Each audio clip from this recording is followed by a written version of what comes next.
Hey guys, let's cook some food. Today we're going to be using an Osage cookbook. We're going to make meat gravy, pork steam fry with a side of Indigenous rice, and rosewater vinaigrette salad.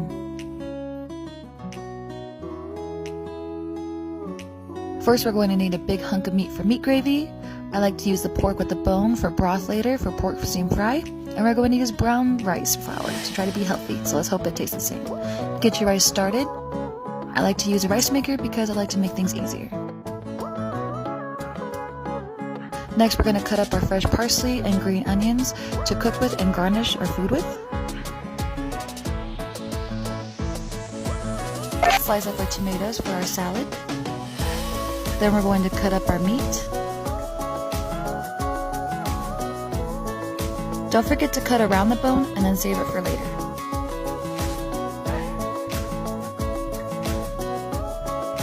Once everything's cut up and ready, let's start cooking. In the book it says to cook with shortening.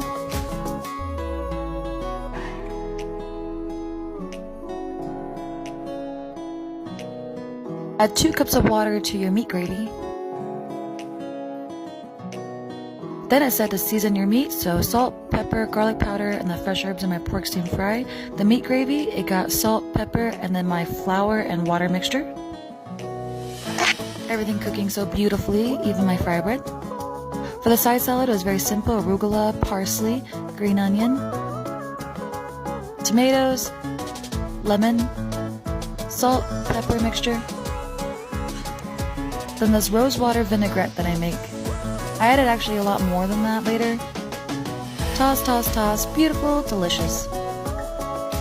Then on to my rice that is fully cooked and fluffy, meat gravy on top, garnished with parsley and some green onion. There's my pork steam fry with my side salad. Thank you!